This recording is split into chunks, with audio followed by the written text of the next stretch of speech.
आप सभी को मेरा नमस्कार।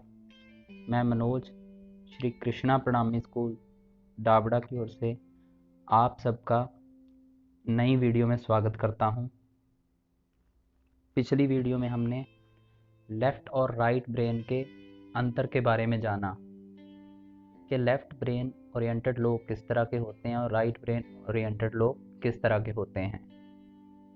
दोनों के सोचने का या काम करने का तरीका अलग अलग होता है, लेकिन हमारे लिए बेस्ट क्या है कि ये दोनों पार्ट प्रॉपर काम करें, यानी कि एक साथ काम करें, यानी कि लेफ़्ट सपोर्ट करे राइट को और राइट सपोर्ट करे लेफ़्ट को।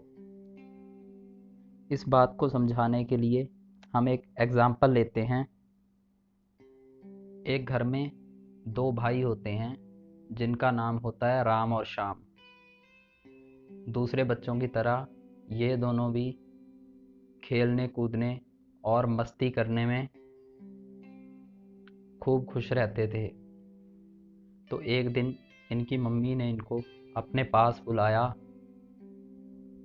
और कहा कि मैं 3 घंटे के लिए बाहर जा रही हूँ, तुम दोनों को मिलके एक काम करना है, हमारे पूरे घर की सफाई करनी है, क्योंकि कल हमारे घर में मेहमान आने वाले हैं। तो तुम दोनों मिलके घर की सफाई शुरू कर दो। तुम दोनों को मिलके आधा आधा घर साफ करना है, जिसमें राम डाइनिंग रूम और किचन साफ कर देगा और तुम बेडरूम और गेस्ट रूम साफ कर देना। तो मम्मी पूछती है कि क्या तुम ये काम कर दोगे? तो दोनों बहुत खुशी से कहते हैं हाँ मम्मी हम कर देंगे। तो मम्मी कहती है कि अगर तुम ये काम मेरे आने तक प्रॉपर कर देते हो तो मैं तुम्हारे लिए चॉकलेट्स लाऊंगी, लेकिन मेरे आने तक घर का पूरा काम कंप्लीट होना चाहिए, पूरे घर में अच्छे से सफाई होनी चाहिए, ताकि जब कल को मेहमान आए तो मैं उनको कह सकूं कि हमारे घर की जो सफाई है ये हमारे बच्चों ने की है। तो उनको भी लगे कि ये छोटे से बच्चे इतने समझदार हैं कि अपनी मम्मी का काम में हाथ बटाते हैं। इतना बोलकर मम्मी चली जाती है और वो दोनों अपने अपने काम में लग जाते हैं। लेकिन थोड़े ही समय बाद एक भाई कमरा साफ करके उसकी सारी गंदगी दूसरे कमरे में डाल देता है और दूसरा अपने कमरे की सफाई करके पहले के कमरे में डाल देता है। अपनी बुक्स, अपने खिलौने इधर उधर बिखेर रखे होते हैं। जब मम्मी आके देखती है तो दोनों को अपने पास बुलाती है और कहती है कि ये तुमने क्या कर दिया? मैंने तुम्हें घर को साफ करने के लिए बोला था और तुमने ये पूरा घर ही अस्त व्यस्त कर दिया। अब अगर मेहमान आएंगे तो मैं उनको क्या दिखाऊंगी, क्योंकि कल तक तो मैं भी घर को साफ नहीं कर सकती। तुमने 3 घंटे के काम को 3 दिन का कर दिया है। ऐसा क्यों हुआ? क्योंकि उन दोनों ने मिल के काम नहीं किया और इस तरह वो अपने कमरे को साफ करने के चक्कर में दूसरे के कमरे की परवाह किए बिना सारा कचरा और सारा सामान वहाँ पे डालते रहे, यानी कि दोनों ने तालमेल से काम नहीं किया।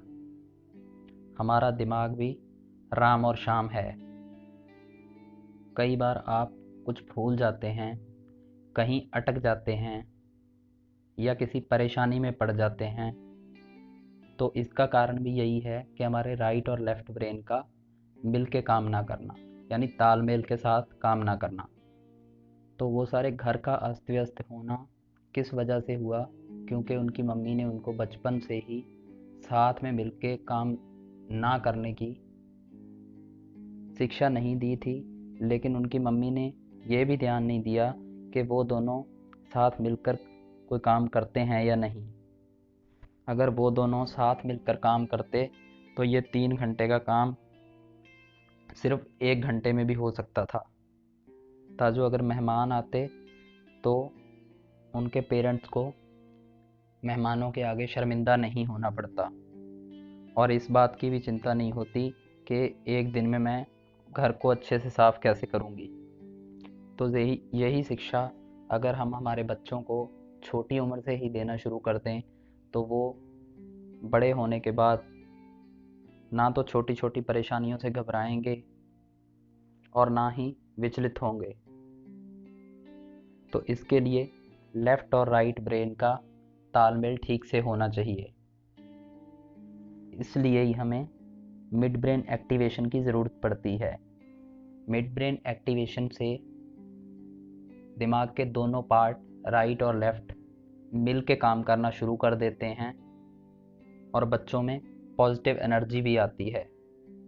लेकिन ये तभी होना संभव है जब राइट ब्रेन लेफ्ट को सपोर्ट करे और लेफ्ट ब्रेन राइट को सपोर्ट करे। तो हमारा उद्देश्य भी यही है कि बच्चों को छोटे होते से ही यही शिक्षा दी जाए कि उनका मिड ब्रेन एक्टिवेट हो और लेफ़्ट और राइट ब्रेन दोनों मिल के एक साथ काम करें, दोनों तालमेल के साथ काम करें और उनको पढ़ाई के साथ साथ और आगे लाइफ में किसी भी चीज़ के लिए परेशानी ना झेलनी पड़े। आपने सुना होगा कि पुराने समय में कई देवी देवता तीसरी आंख से भी देख पाते थे। तो इन क्लासेस को लगाने का यही उद्देश्य है कि बच्चे पढ़ाई के साथ साथ हर किसी क्षेत्र में अपना ध्यान प्रॉपर तरीके से लगा पाएँ। हमने पिछली वीडियो में आपको बताया था कि जापान के बच्चों का दिमाग छोटी उम्र से ही कितना तेज़ होता है, क्योंकि उनको ये मिड ब्रेन की क्लासेस छोटी उम्र से ही मिलनी शुरू हो जाती हैं, जिससे वो छोटी उम्र में ही ध्यान लगाने में सक्षम हो जाते हैं। तो अगर वो कर सकते हैं तो हमारे बच्चे क्यों नहीं कर सकते। तो अब हिंदुस्तान में भी बहुत जगह पे मिड ब्रेन क्लासेस शुरू की गई हैं। तो स्कूल में इन क्लासों को लगाने का भी यही उद्देश्य है कि बच्चे पढ़ाई में अपना पूरी तरह से ध्यान लगा पाएँ, जिससे कि उनकी कंसंट्रेशन पावर भी इम्प्रूव हो और वो जिस भी काम को करें अच्छे तरीके से करें। तो आज की ये कहानी आपको इसीलिए सुनाई गई है कि लेफ़्ट और राइट ब्रेन का जो तालमेल है वो होना कितना ज़रूरी है। तो आप सबसे रिक्वेस्ट है कि बच्चों को मिड ब्रेन का जो भी होमवर्क दिया जाता है वो कृपया पास बैठकर करवाएं और अपने बच्चे का आगे बढ़ने में सहयोग करें। तो इसके लिए मैं दोबारा से बताना चाहूँगा कि इसके लिए मिड ब्रेन एक्टिव होना बहुत ज़रूरी है। तो इसके लिए मेडिटेशन की सख्त ज़रूरत है। तो इसके लिए जो भी मेडिटेशन वीडियोस आपको होमवर्क के रूप में मिलती हैं वो आप बच्चों को ज़रूर करवाएं। मिलते हैं नेक्स्ट वीडियो में। अगर आपको वीडियो अच्छी लगी हो तो प्लीज़ वीडियो को लाइक करें और चैनल को सब्सक्राइब करें। वीडियो को देखने के लिए आप सभी का बहुत बहुत धन्यवाद।